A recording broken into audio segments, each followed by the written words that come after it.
So the TLDR was, how do you know that you found a local max and min? Those are places where you start looking are at critical points. Critical points make the derivative equal to 0 or make the derivative undefined. Most of the time, it's the derivative equals 0 situation, okay? But not all, strictly speaking. Okay, so that tells you your points that you should be interested in. It doesn't say that they're going to be maxes or mins or anything else. It just means something interesting might be happening there. How do you then classify them? Well, what makes a max a max? What do you go from? You go from increasing before it to decreasing after, right? And that's where we did the number line to figure out whether or not it was increasing or decreasing before and after. And then a minimum is sort of the flip situation. You go from decreasing to increasing, okay? Okay, good. Then inflection points are places where two things happen. The second derivative needs to be 0, and the concavity needs to switch at that place, okay? So it's not enough just to have a second derivative that's equal to 0. You have to also switch concavity either from up to down or from down to up, okay? Doesn't matter which direction you go.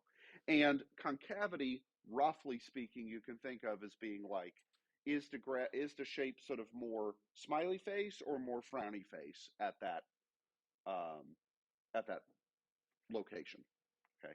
Or sort of in a vicinity of that location. Does that kind of make sense? Yeah? Okay. So, couple of things that we wanted to add on to this is this all assumes that we're working on a big open interval. But what about if we're restricted to a closed interval? Then there's one other place that something interesting could happen. Okay. All right. So suppose f is continuous on a closed interval, and we'll just say it goes from A to B, whatever that is. Okay, now it's closed, right? Which means that A and B are included in the endpoint situation, okay? Then, well, two things. One,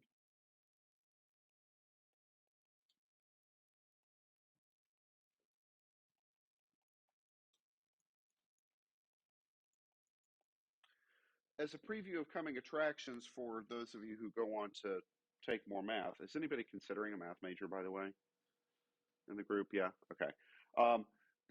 These are examples of what are called compact sets. There are other types of sets that are compact, but this is an example of one. And kind of makes sense, you know, closed interval, it sort of feels compact. Anyway, and so what we're going to do is there's a theorem, and it's called the extreme value theorem. Okay, so yeah, what's wrong? Oh, it's just meant to be a 1, sorry. Like that, right? Yeah, it's because I haven't had coffee yet, so. In fact, maybe we could have a wise job that's just to arrive every morning with coffee for me. Um, hey, right. You know, I keep telling Feller that we need to have valet parking.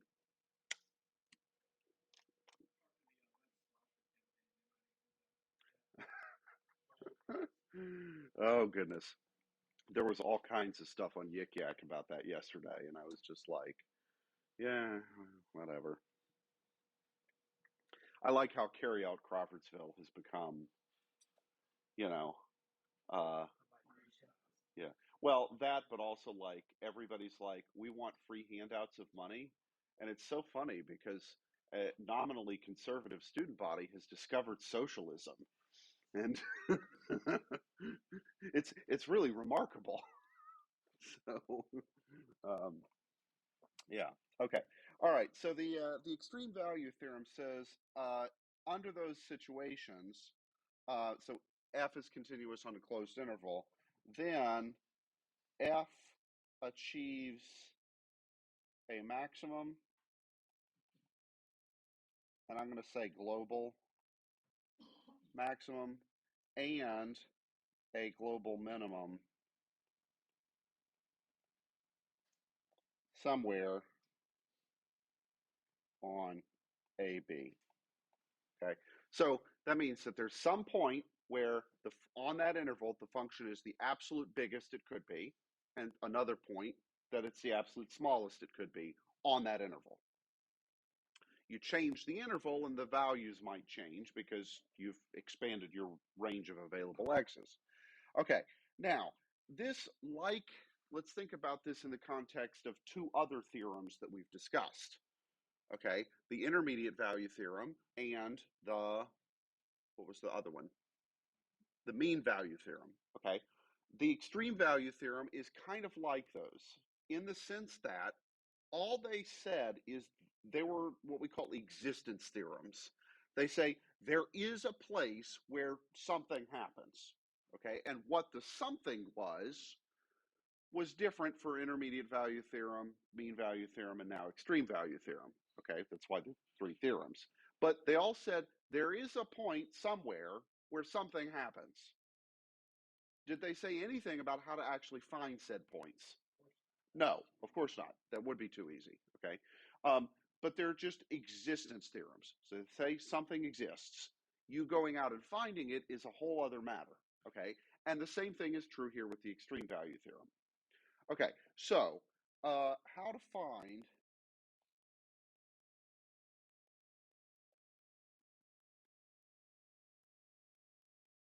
oops,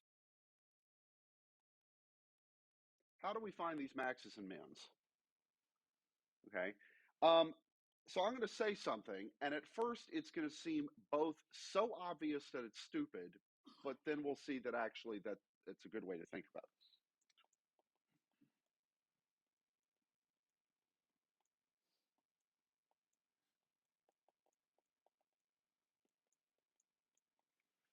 Okay, well, if we're on a closed interval, it's either at one of the ends or it's somewhere in the middle, right? And that's almost so obvious, like you almost think, why did you bother writing it down, McKinney? Because, yeah, okay. Um, the reason I split it up like that is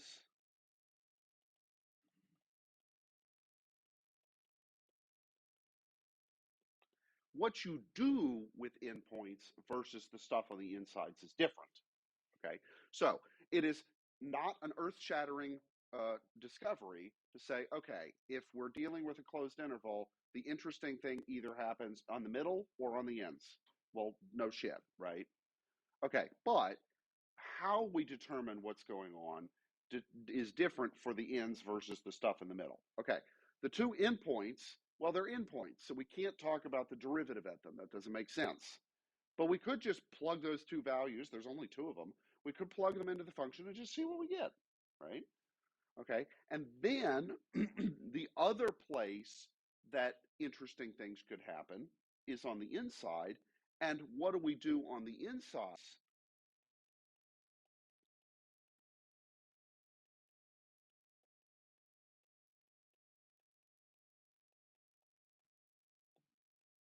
We do what we did before, which is we look for where the derivative is either zero or undefined.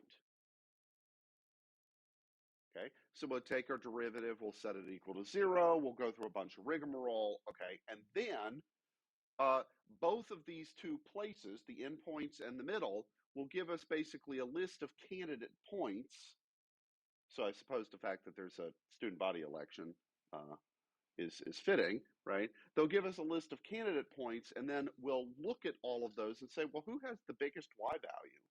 Who has the smallest y value? And that's our absolute or global max and min. Okay, so Right. Now, not always do you have one of these closed intervals.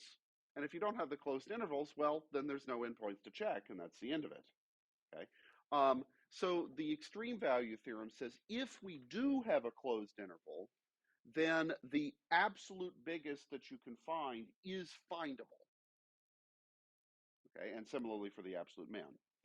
Now, let's think of why the closed interval is important. Basically, what this means is it rules out asymptote kind of situations, right? Where if a function has a vertical asymptote, is there an absolute maximum or minimum?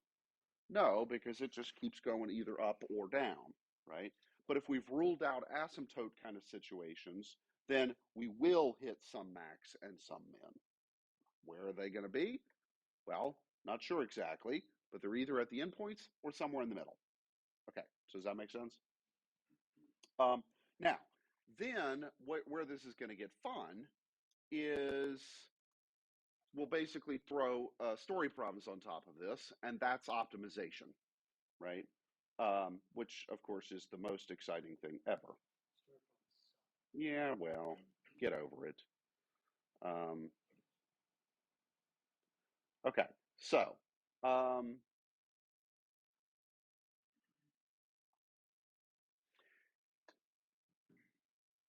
okay, so let's also look at one other or two other results. Okay, which is how do I know whether or not I have a local maximum or a local minimum? Okay, so local.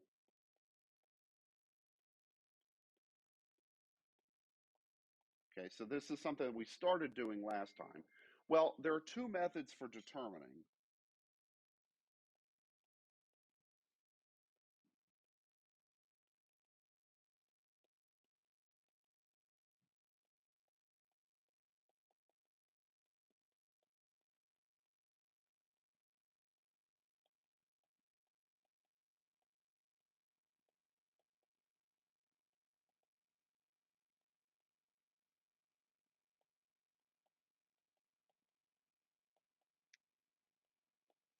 Okay, and what did we say when we did the number line?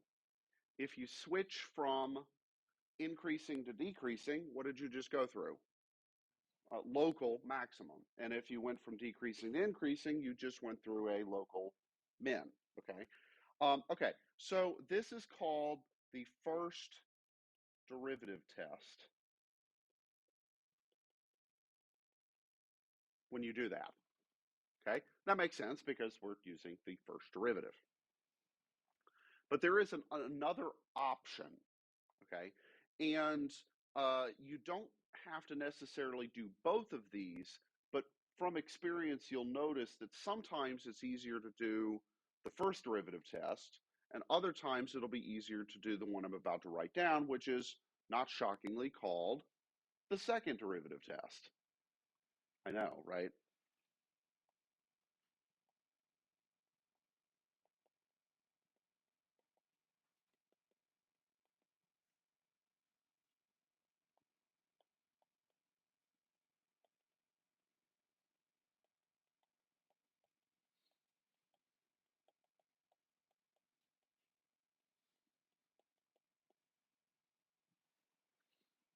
Okay, so suppose we got a place where the derivative is 0. Okay, and those were our candidates for where something might be happening in the max min department. Okay, we're just not sure. Is it a max? Is it a min? Is it nothing? Is it something else? Okay. Um,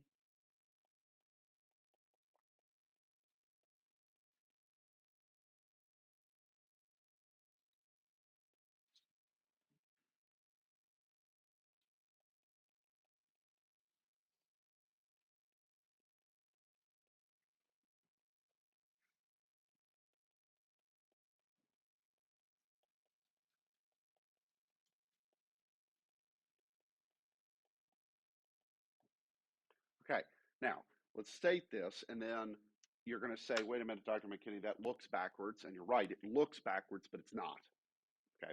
So if you have a point where the derivative is 0, and you look at what's the value of the second derivative at the same point, well, You could get 0, you could get positive, you could get negative, right? Not sure, okay?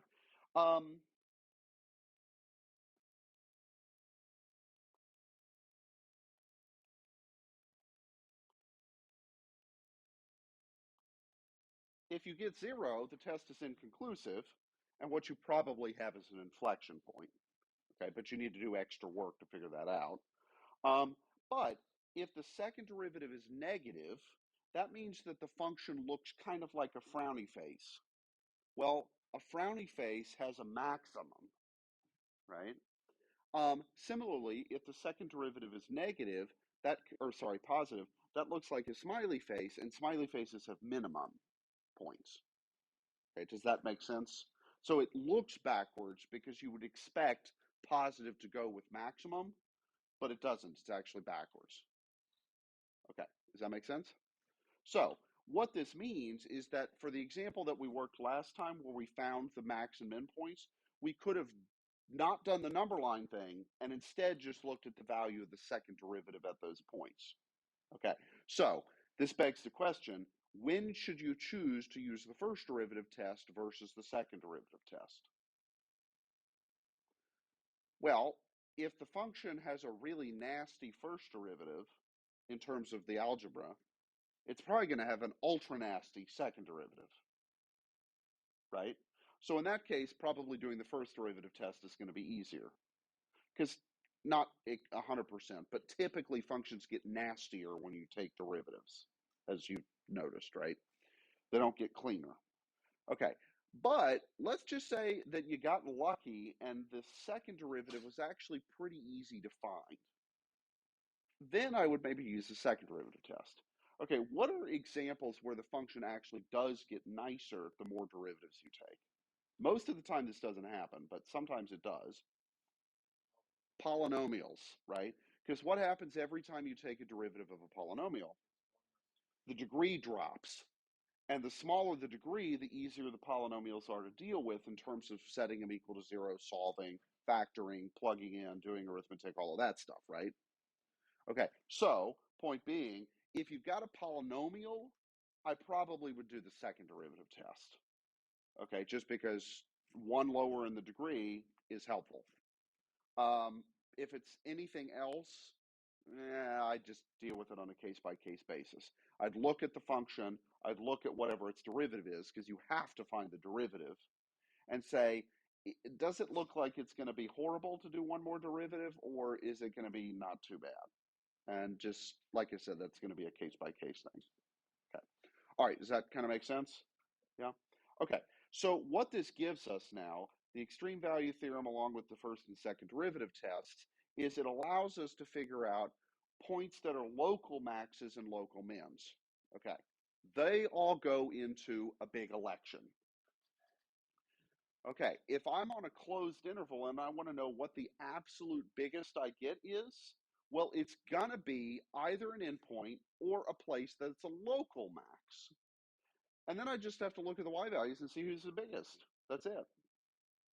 Okay. So these tests get me a list of candidates, and then I'm going to figure out which is the winner based on who's got the biggest y value, who's got the smallest y value. Optimization. Yeah. Okay, which you guys are going to do. And I think task 7, which I am within an hour of posting once I sit down and type a few things out. Okay, task 7 is going to be a little different than some of the other tasks. First, it won't be a video, it's going to be a written thing. Second, you may work with a single partner if you wish. You do not have to, but you may. Okay. So you guys can fight to the death over who gets to partner with Patrick. So, no, not worth the fight. Okay. Yeah, we could have like beta bouts instead of fight out bouts, right? Okay, so the problem that you guys are going to deal with, and I'll kind of give you the TLDR here, is so I've got a bunch of cans, right?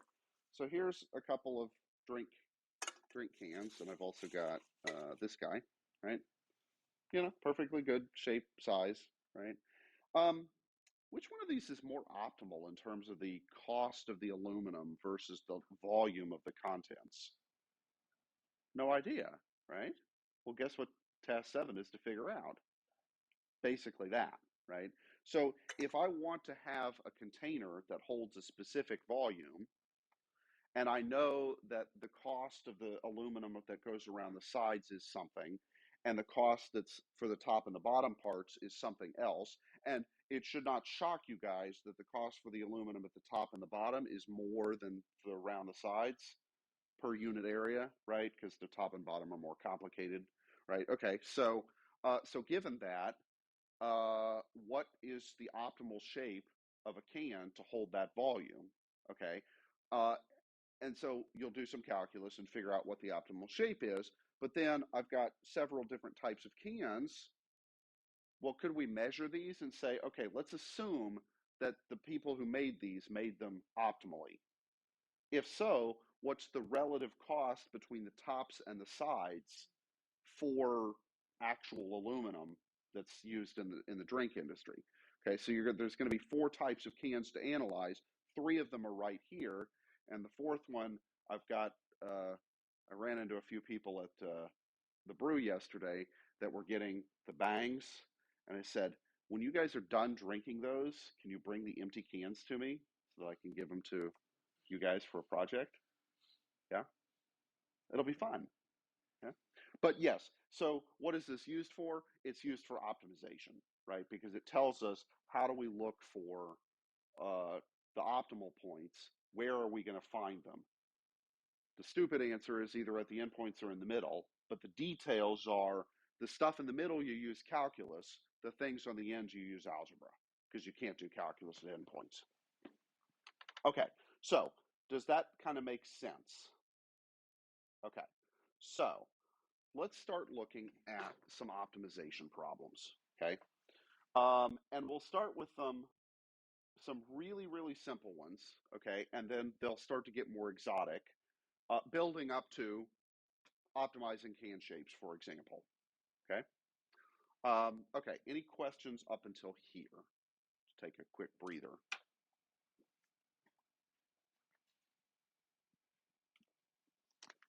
No? Okay. All right, so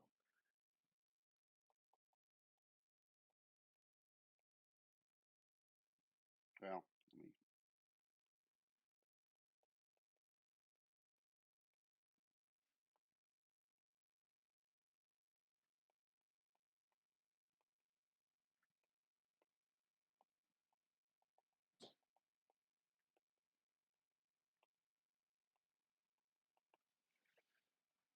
let's say I've got 2 numbers, and I'm going to exclude negatives for the sake of discussion. 2 numbers add up to 20. Maximize their product. All right. So Mark thinks 10 and 10 is going to do it. The product is, therefore, 100. But what about if you did 11 and 9? Well, then you get 99, which is clearly smaller. And let's say you do 8 and 12. Okay, still smaller, right? But how do we know, other than kind of common sense here, that there's not some other pair like 12.07 or something, right? Such that we actually can do better than the 10 and 10 equals 100 case, okay? Probably isn't one, right? As you guys have just sort of discovered, if you will, from numerical evidence. Okay, but is that enough? No, of course not. We're stuffy mathematicians. Well, or, some actual math, right? Okay, so what this means, oops,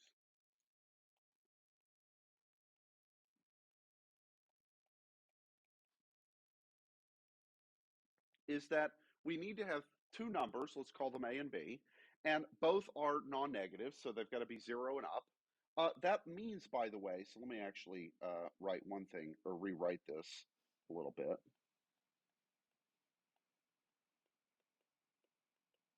In fact, the 2 numbers also have to be between 0 and 20 individually, okay? Because I could pick 20 for one number and 0 for the other. Now, is that going to maximize my product? No, but it would minimize it. Okay, and if I wanted to minimize the product, well, there's a solution. Okay, all right, so each number, because I'm excluding negatives, in fact, also has to be between 0 and 20. That makes sense, right? Because the only way one number could be bigger than 20 is if the other one were negative, and we've ruled that out. Okay, so what is the product of the two numbers?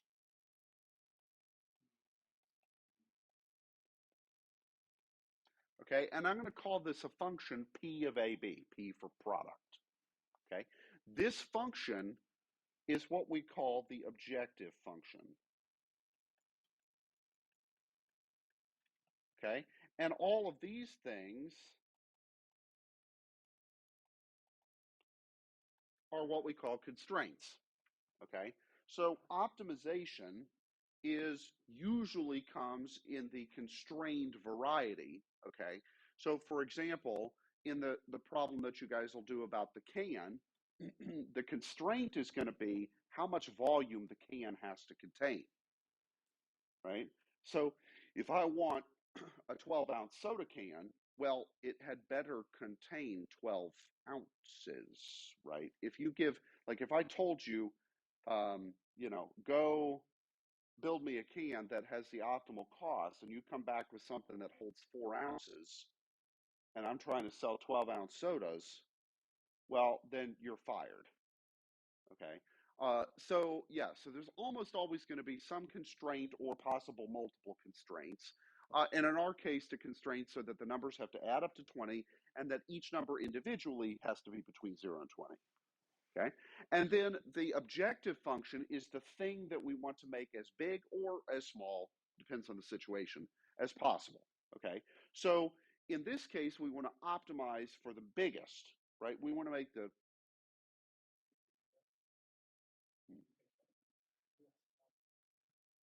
Yeah, well, it'll be like in GoldenEye, where the like laser from the sky will come down and just like vaporize all of us.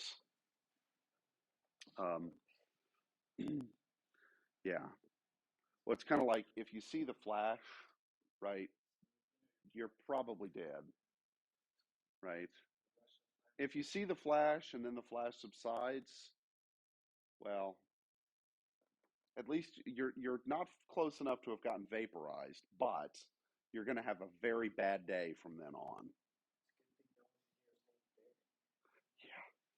Yeah, yeah. So. I don't know. We'll see how desperate Putin gets. Um, okay, so the objective function is what we want to either maximize or minimize. And in the applied problem, so the story problem kind of stuff, sometimes you want to maximize things and other times you want to minimize. In the case of the can, what's the thing we want to minimize? The cost. Makes sense, right? Because if I can minimize the cost of the can and I sell it for 99 cents, then minimum cost means maximum profit, right? And that's a good thing if you're running a business. Okay. So I asked a minute ago, how many of you guys are thinking of doing math majors? What about econ, right? This is just you? Nobody else? Okay, right? So in economics, right, this is a really big deal. Is how do you do this in more complicated situations? Okay, and so that's sort of one of the things that you'll learn about in microeconomics is how do you do this when there's more than one variable? Okay, now speaking of more than one variable, right now our objective function does in fact have two variables, right? This is a calculus class about single variable calculus. So we got to get rid of one variable somehow. And we can't just do that. We can't just forget about it. We can't just, send a big burly Italian guy to like take him to the pier and disappear that variable. He disappeared. Yeah. Okay. So we can't do that. Well, so then what? Well, let's look at our constraints because we actually have one more tool that we can pull at this. Well, before we do the derivative, right? Because the problem with the derivative is I don't know how to take the derivative of a multivariable function. Okay, well, I do, but we don't, right? So that's not going to work yet. But let's look at our first constraint, which is the fact that the two numbers have to add up to 20. So I could solve for A in terms of B or B in terms of A. It doesn't actually matter. Just pick one. Okay, which one do you want to solve for? Okay, Mark wants to solve for A. So our constraint is that A plus B equals 20, and hence A is actually 20 minus B. So in my objective function,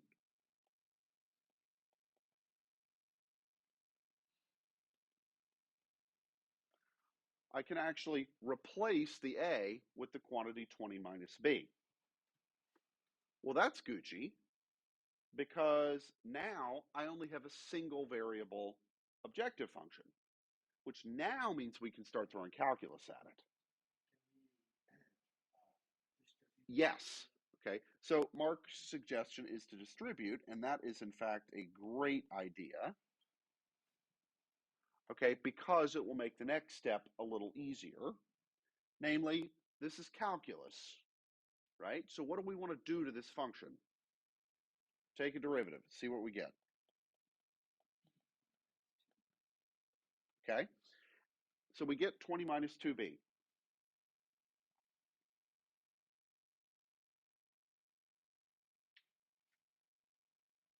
Oui ou non? Okay, so we got that. What do we want to do with this? Solve for b when what is true about the derivative? When it's equal to 0. We need to find critical points. Okay, so reminder, what's a critical point? It's a place where the derivative is either 0 or undefined. Is our derivative here ever undefined? No, because it's polynomial. Okay, so we're going to find critical points. Oh, okay.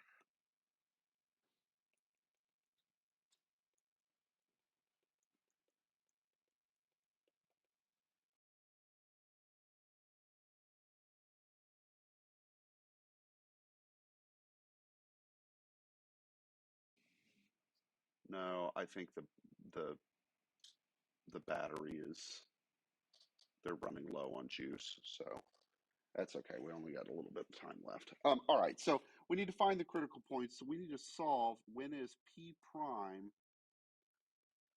when is the derivative equal to 0? Okay, and in this case, we get just a single solution of b equals 10. Okay, which was the point that we kind of sussed out just thinking about this. Okay, now b equals 10 is a critical point, but we don't yet know whether or not this corresponds to a local max, or sorry, a global max or a global min. We probably do, but we're not for certain. Okay, so what I need to do is I need to put a list together of, or not A, B, of values of B along with the value of the function or product. Okay, now the two values that were our endpoint values were 0 and 20, right? That was part of our constraint. We knew that the value of B had to be between 0 and 20. Okay, not every problem is going to have endpoint answers. This one did, but or endpoint to look at. Okay, this one does.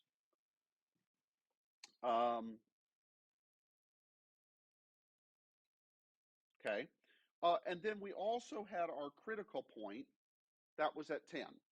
And just for the sake of making a nice table, I'll put those in order because let's just be logical about it. Okay, so I'm going to take all three of these and I'm going to plug them into my objective function, which was that, or this, if you want to do the other version.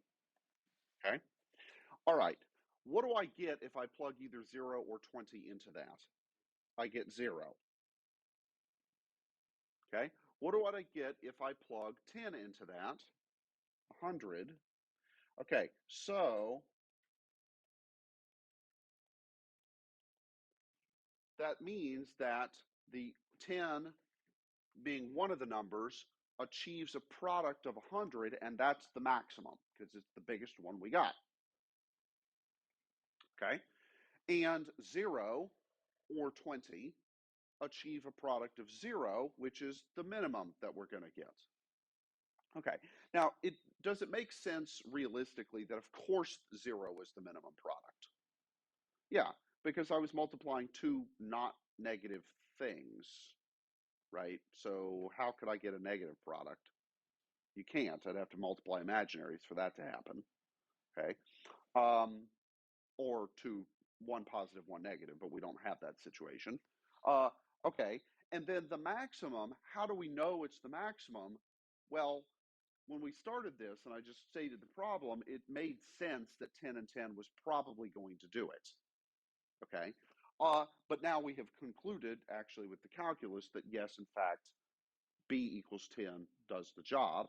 And then if b equals 10, what is a? Also 10 in this case.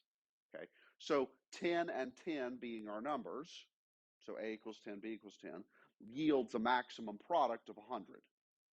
Okay, now I say it like that because you have to be careful.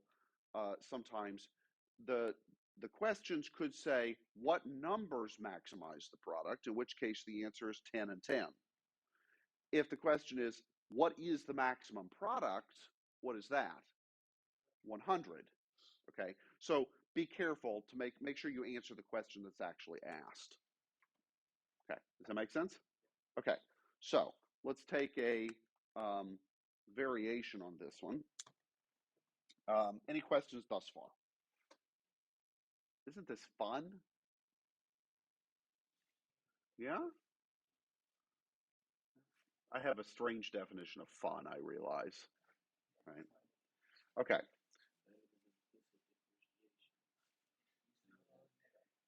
Yeah, that's true. Actually, you know what?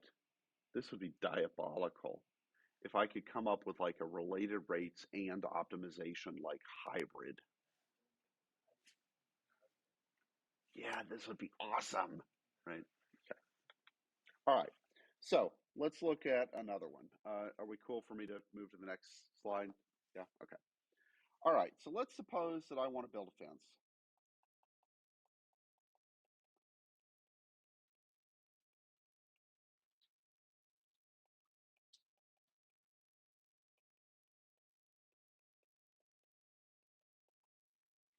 Okay. So if I have 100 meters of fence and I want to build a garden, what is the optimal shape to do that in if I want to maximize the enclosed area?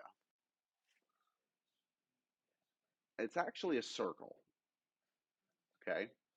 For a given parameter, the circle maximizes the enclosed area. Okay, now, do I want to build a circular garden? I could, right? But let's restrict and say we want to build a rectangular garden. If it's rectangular, what shape is optimal? A square actually would be, right? Okay, kind of for the same reason that the last problem worked out to be 10 and 10. Okay, but let me throw in a wrinkle, which is that I'm going to build it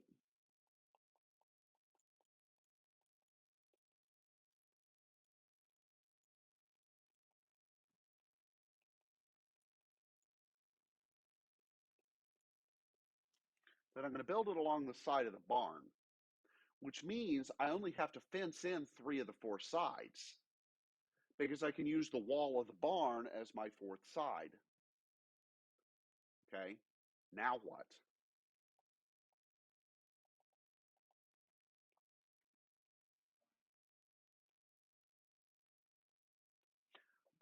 We'll still assume that it's a rectangle.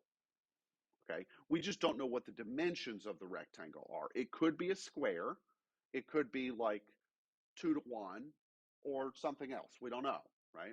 Okay, so let's sketch sort of a picture of the situation. All right, so here's my barn, and here's my garden. All right, so let me put x there and y there. Got to give it some names, and that's therefore x. Okay, I need to figure out what is my objective function and what are my constraints now that I've labeled stuff. So what is it I'm trying to maximize here?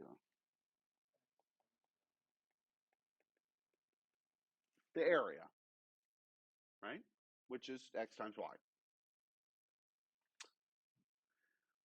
What are my constraints here? Okay, how am I going to take the 100 meters of fence from the story and turn it into a mathematical constraint?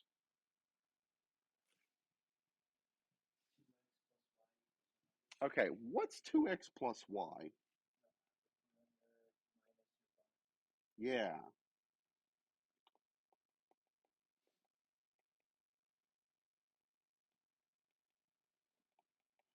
okay, so 2x plus y equals 100. Geometrically, what is 2x plus y here? That is the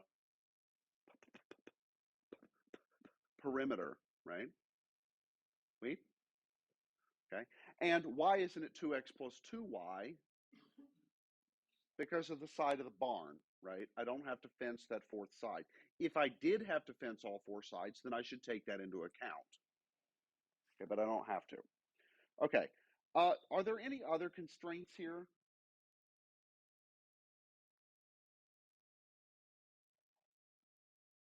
That it has to be a rectangle. Okay, fair. But also, I can't have a negative length for the sides of the fence because that doesn't make sense. Okay, and then one maybe last observation is why did I say 2x plus y is equal to 100? Could it have been less than 100?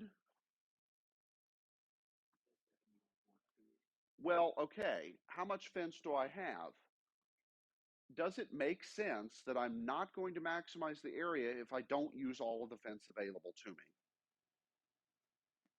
Okay, so if I've got 100 meters of fence and I only use 50 meters of it, that's not going to be as good as if I used all 100 meters.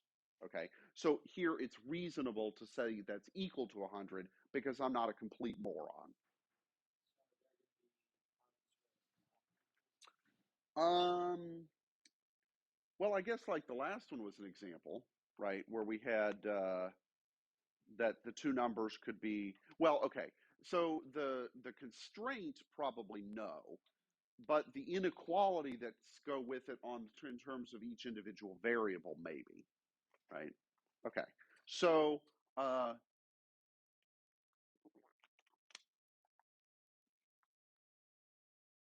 yeah, so yeah, okay. So what sort of the problem?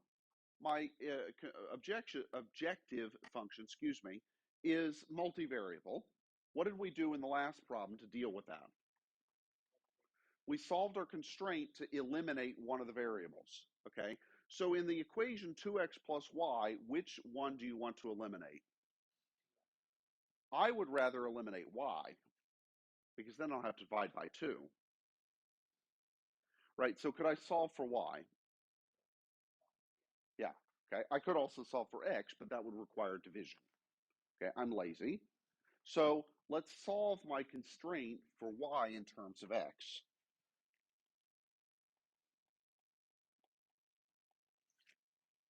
Okay. Now, because I said y had to be positive, is it clear from this that what's the biggest that x can be?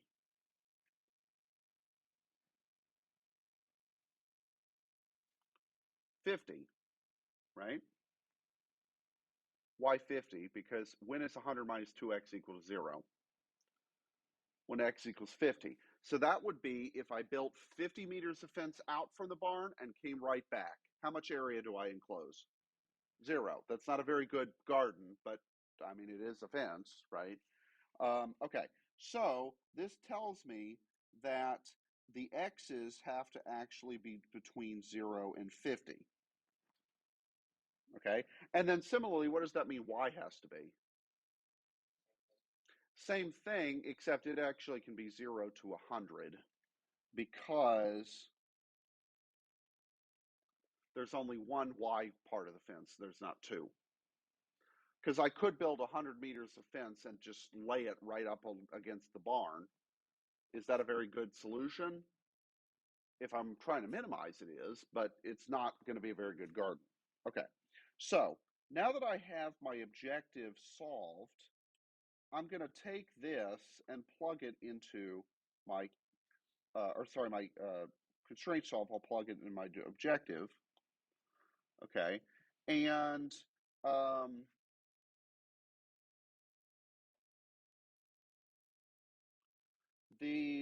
so what is a of x in this case? It'd be x times 100 minus 20x. Okay, like before, what's probably a good move here? Did I mess something up?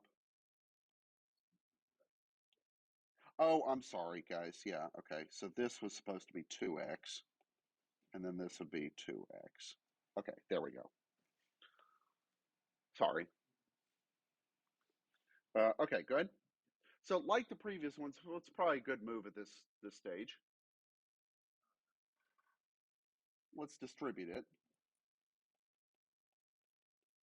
so that we can then take the derivative. And what is this derivative? Okay, and I want to solve